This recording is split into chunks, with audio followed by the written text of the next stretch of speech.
ndabaho urugero. Hariho itegeko ryagombaga gusohoka ribi cyane, ritumereye nabi cyane, ku itariki 26 z'ukwezi kwa gatatu muri Conseil de Sécurité ya Nations Unies hariya New York. Umwe muri abo bagombaga kuyisohora arantumira arambwira ati nimba wowe bishobora ukaza hano, njewe sinshoboye gusobanura ibintu, batesuzi kanaka na kanaka bambwira abagabo babiri b'abanyamurenge. Ndabwira nti ndabazi, ndetse uwo nguwo umwe azashaka nko kuzoba data bukwe.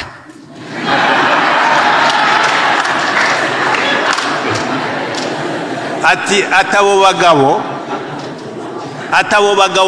bavuye hano, amakuru batubwiye atandukanye nayo ngayo uri kutubwira. Icyo gihe byahuriranye na ca gihe bamwe muri mwebwe bagiye i Bujumbura kuja kubonana na ariko biri mukungora kuvuga gutyo kuko nanje nari navuyeyo nagiye kumubona, so byari bikiri ibanga icyo gihe, sinari nzi ko azabisohora hanze. Ariko nje ibyo twaganiye bitandukanye n'ibyo bo baganiriye. Njewe rwose ndi muzima, ntimumfate nkaho.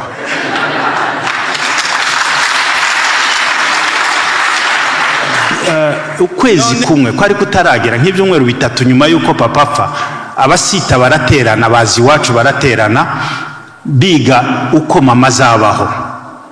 Baravuga ngo hariho option zibiri, mama asubire ruguru, kandi twavuye ruguru muri 79.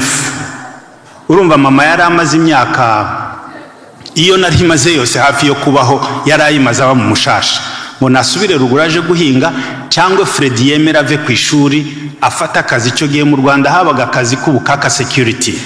Donc baravuga ngo bahita batora n'umuntu uza kunshakira ako kazi wabikoragamo. Ngiye kubaza Dr. Kanyiki, tubayeho mu gihe ukuri kwabaye ikinyoma n'ikinyoma kikaba ukuri, abantu ntibakimenya ukuri ko ariko abandi bakanakwirengagiza bakuzi.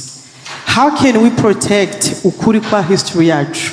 How can we protect our historical truth? Muraza kumbwira ngo ko ndasubiza nk'umunyapolitiki, ariko nyine muranyemera gutyo uko naje niko mumfata. Birababaje ko ipursa 5 cyangwa munsi ya 5 zogira urusaku kugeza aho rucanganyikisha amahanga ku kuri tuzi, kandi uko kuri kuzwi kandi kwemerwa ni pursa 95, kubera ko iyo 95 iyo pursa 95 yicaye kuri uko kuri itakuvuga. Katwegereze His Excellency Dr. Fred Kanyiki, umaze kuza mu nyine muri umwanya, karibu cyane. Ese umunsi amakuba ibyago biba kuri Gatumba ku banyamurenge, ntabwo ari Gatumba n'abanyamurenge, inzira karengane bose baba civile kandi abantu batari bafite icyaha na kimwe. Ese ayo makuru umunsi yamenya wari uri hehe, ni gute wayamenye, wabyakiriye gute? Ku itariki 13 z'ukwezi k'umunani muri 2004 nari ndi muri Portland, Maine. Icyo gihe nari umunyeshuri, ariko kandi nari umuyobozi w'icyitwaga Gakondo kizaza guhinduka amahoro nyuma ya Gatumba. Icyo gihe abanyamurenge bari bakiri bakeya cyane. Muri Amerika twagiraga association yitwaga Gakondo. Nyuma yabwo uwo munsi twaorganije marche,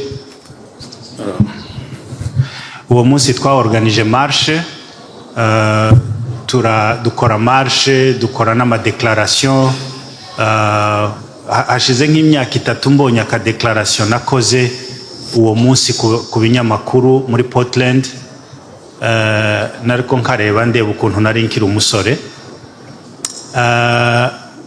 Hanyuma nyuma yabwo niho muri yo Gatumba niho havuyemo gutumiza abandi bantu mu yandi ma state. Ba Dr. Kigabo bari muri Arizona, ariko dutumiza n'abantu bari Kinshasa. Icyo gihe haje Maître Moïse Nyarugabo na Feu Serukiza, dutumira Gapangwa wari uri Buraya, n'abandi bavuye mu bindi bice bitandukanye dukora organisation yitwa Mahoro. Niho Mahoro yavutse. Mahoro yavutse nka konsekanse ya rya joro ryo mu Gatumba. Dr. Freddy Kaniki, watubwiye mu jambo ryawe, wadutwaye ku mateka yawe bwite ndetse ukomoza no ku mateka ya Gatumba. Nyuma y'imyaka 30 wiciwe abawe wakundaga, nyuma y'imyaka 22 bya Gatumba bibaye, ese hari icyahindutse? Ese cyangwa nta cyahindutse? Wibaza ko situation imeze gute ku bwoko bwacu bw'Abanyamurenge muri kariya karere? Magambo make. Icyambere nuko twumvikana muri principe. Ntabwo twapfuye icyo gihe tutagihaye dupfa. Ntabwo twakwicara ngo twibuka abo twapfushije hashize imyaka 30, hariho nabo turi gupfusha uyu munsi ngo niturangiza tubitandukanye. Ubwo twaba tubaye abo kwiganyira gusa. Kandi ntabwo tujya tuza kwibuka hano kugira ngo twubure ibisebe twongere twitoneke. Ntabwo ari ukugira gusa ngo twibuke tubabare, oya, ni ukugira ngo dukuremo imbaraga zo guhindura amateka, dukuremo imbaraga zo guhindura abo turi bo, dukuremo imbaraga zo kwiremera kazoza. Ndasubiza ikibazo cyawe mu buryo wenda utatekerezaga ko ngisubiza, ariko ndashaka kuvuga kuri njyewe urupfu rwa papa rwamviriyemo imbaraga zatumye mbuwondiwe uyu munsi, kandi munyemerere mbikoreshe kugira ngo challenging buri wese hano gutera intambwe, gukoresha iyi negative energy y'umubabaro y'agahinda akayihindura into a transformative positive energy, mu zindi mbaraga zihindura ashobora gukoresha kugira ngo iwe wenyine yiremera kazoza akaremere n'abazamukomokamo. Hari umugani wacu uzuvuga ngo uzuvuga ku mfubyi uburyo izikura vuba, cyangwa sinzi uwo mugani neza ariko ndawibuka kuhaba, uvuga ko imfubyi izikura vuba kurusha abagifite base na ba nyina, kubera ko agira responsabilité akiri mutoya, adafite uburenganzira bwo guteta nk'uko abandi bana bateta, igihe yogatesa agatangira kumenya izindi responsabilité ziwe. Nagize agahinda kenshi mu kwezi kw'Icyenda kwa 1996, n'amashuri arananira, abo twiganye bazi ko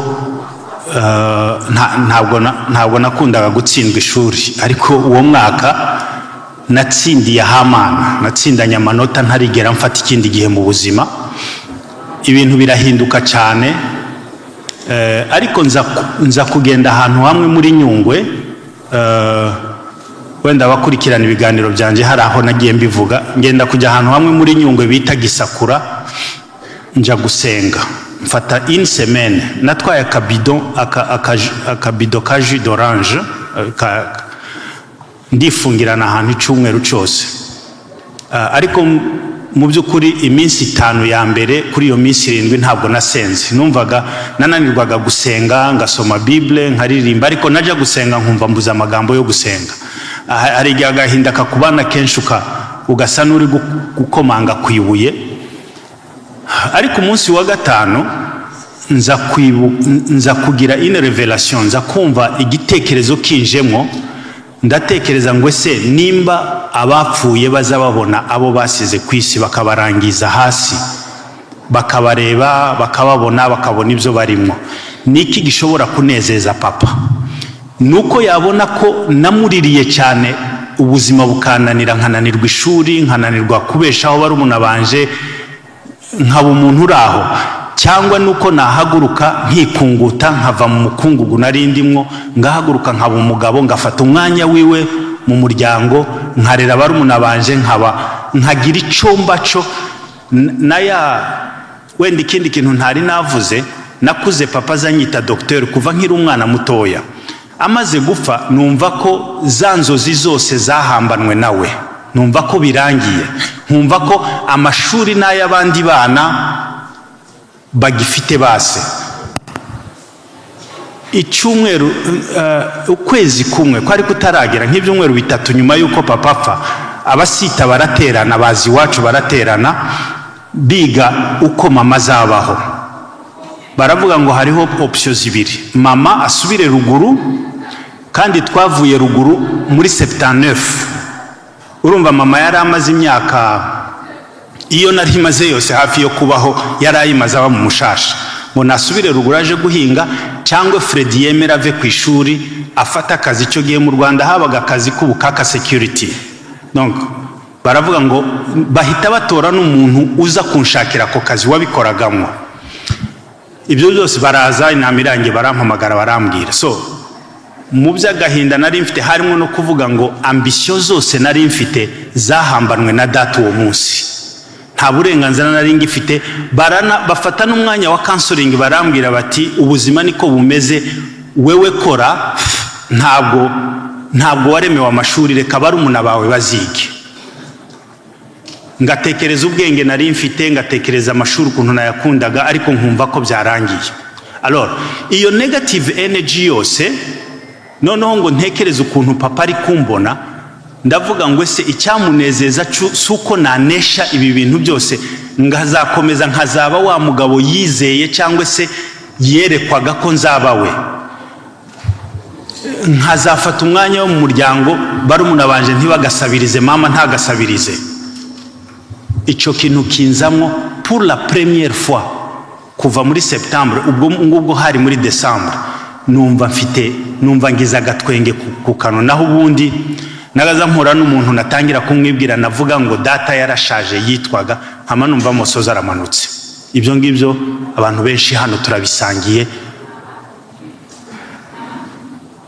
Ako kantu, sorry ndafata indi minota mikeya, ariko n'ubu nibwo butumwa mfite cyane kuri bene data hano babacika cumu. Ningenda ntongeye kuvuga musigarana iki kintu. Dufate iyi energy, uyu mubabaro, akagahinda, nuko kwisi itwima ubutabera. Ibi byose tubona bituberaho nk'akarengane, tubifate tubihindure energy positive transformative, ihindura, duhindure ubuzima bwacu tuba abagabo kurusha uko isi yatekerezaga ko twoba abagabo. Duhindure iwacu imurenge, tuhahindura amateka yaho n'imibereho yaho. Uzoza uhasura azaza amenya ko Minembwe cyangwa se Murenge yabyaye. Duhindure n'akazoza kacu, kandi ibyo birashoboka. Dushoboye gusa gufata tukareka kwiganyira, tukabishira ku ruhande. Kuko ubuzima twabayemo n'abantu bose baba counselor n'abantu bize traumatology nka wa mudamu watuganirije, azakubwira ko ushobora kubona excuse yo gutsindwa mu buzima iyo ushaka yose, kubera ko wavuga ati narapfushije agahinda kambana kenshi, ndananirwa ngira gutya, nagize gutya ngira gutya. Donc excuse turashobora kuzibona, ariko kandi turashobora gufata za excuse tukazihindura, tukazigira imbaraga zihindura. Ndangiza nja ku kibazo cawe, icyahindutse nuko cya giti cyatemwe cyongeye gushibuka. Nuko aho turi aha ngaho ubu nyine mu myaka 20 nta watekerezaga ko twaba turi abanyamurenge bangana gutya muri iyi sale. Turumvikana? Nuko amashuri turi kwiga ubu nyine benshi ko bariga mu ma option n'amafakulte batari bazi kwabaho, base batamenye kwabaho. Nuko turi expose ku isonga ry'isi, turi kuba exposed ku bitekerezo by'abayoboye isi. Tuzinanirwe, ariko Imana yaradusasiye, kandi yadusasiye ibyo dukeneye byose, yaduhaye tools zadusubiza iwacu tugahindura. Nimureke tubikoreshe. Imana ibaho umugisha. Murakoze cyane. Murakoze cyane Dr. Kanyiki. Ngiye kubaza Dr. Kanyiki, tubayeho mu gihe ukuri kwabaye ikinyoma n'ikinyoma kikaba ukuri, abantu ntibakimenya ukuri uko ariko abandi bakanakwirengagiza bakuzi. How can we protect ukuri kwa history yacu? How can we protect our historical truth?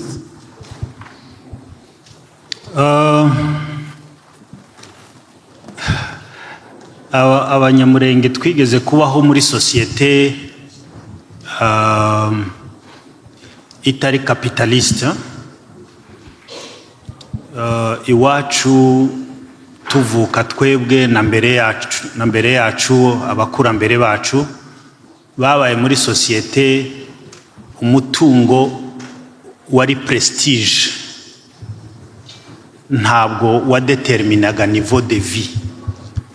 Ufite nk'ijana n'ufite nk'icumi bararaga ahasa, baryaga ibisa. Ntabwo washoboraga kubarebera mu myambarire, mu aho baryama cyangwa uko barya mu mirire yabo ngo determine difference y'inka zabo cyangwa umutungo wabo. Inka zari beaucoup plus prestigieuse kurusha, aho byagaza bitandukanira nuko wari ufite nk'ijana yagaza yicara kuri rutara atari pasiteri, ariko ubundi abantu bose barareshaga. Icyo bitandukaniyeho n'ubu nuko icyo gihe wabagaho udakora ku ifaranga nka currency, nk'amafaranga, ukwezi kugashira ukundi kukaza kugashira, ukagurisha ikimasa ukaba wabika ifaranga mu nzu amezi 3 utaramanuka wenda kuja guca urubanza wagurishirijeho, kandi ayo mafaranga ntacu yarakumariye. Iyo sosiyete yabayeho hari icyo yadusigiye ngo buce ibintu birahinduka. Tuja muri sosiyete iri capitaliste, turamanuka tuji Bujumbura, tuji Kigali, tuji Bukavu, tuja Nairobi, ngo dushike tuba muri capitalisme à outrance.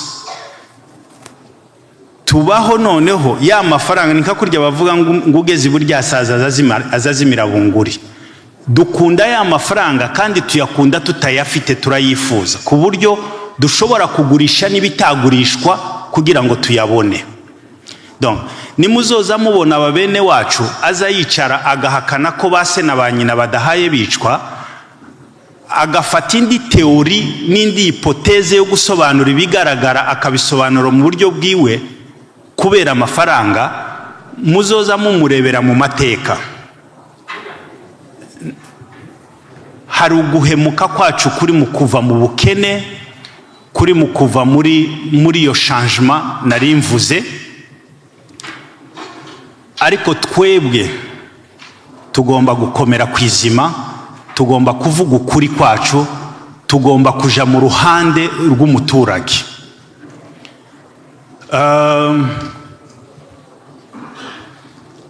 Abatavuga rumwe natwe batuvukamo ni bakeya cyane, bashobora no kuba ari pursa ziri munsi ya 5, ariko urusaku rwabo rurepresenta 50% y'urundi rusaku natwe dukora mu rundi ruhande. Muraza kumbwira ngo ko ndasubiza nk'umunyapolitiki, ariko nyine muranyemera gutyo uko naje niko mumfata. Birababaje ko ipursa 5 cyangwa munsi ya 5 zogira urusaku kugeza aho rucanganyikisha amahanga kukuri tuzi, kandi uko kuri kuzwi kandi kwemerwa ni pursa 95, kubera ko iyo 95 iyo pursa 95 yicaye kuri uko kuri itakuvuga. Za pursa 5 zigasakuza kuturusha, zikagera naho amahanga yibaza ati ukuri ni ukuhe. Ndabaho urugero. Hariho itegeko ryagombaga gusohoka ribi cyane, ritumereye nabi cyane, ku itariki 26 z'ukwezi kwa 3 muri Conseil de Sécurité ya Nations Unies hariya New York.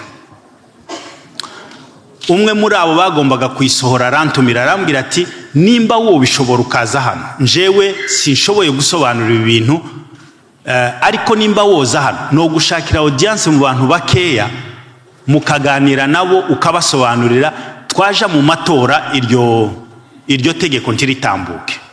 Fata indege ndaza nari mfite akanama gato ya Washington ngo nkarangize mpita mfata train za New York mbonana n'abo bantu.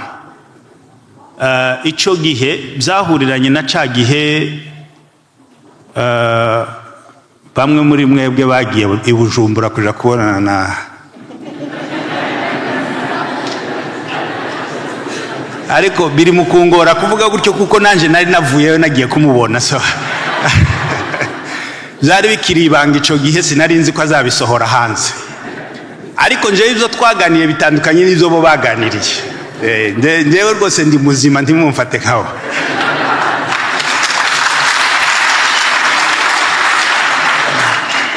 Noneho uwo munsi ndicara ndababwira uwo muntu aorganiza akantu k'akadine arabatumira ngo amare ntibukiramwo muri iyo dina. Noneho hari abapresentative, uyu nguyu ni inshuti yanje atari ko akora muri AFC twirwaneho yababwira amakuru atagaragaje ko. Noneho ganama ntangira amateka navukiye Murenge mvuka gutya ngira gutya, mbasobanurira na rya tegeko ntarivuze ariko mvuga ibinyoma birimo. Bagarutse barambwira bati batesuzi kanaka na kanaka, bambwira abagabo babiri b'abanyamurenge. Ndabwira nti ndabazi, ndetse uwo nguwo umwe azashaka nko kuzoba data bukwe.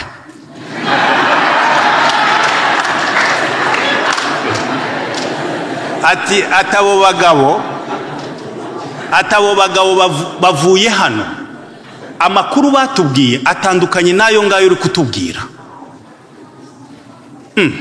Noneho murashaka ko ndahira ukumbaye mbabwira inyuma yanje mfite 95% ry'abanyamurenge. Bati bati bariya ni abayobozi turabazi amazina yabo gutya na gutya.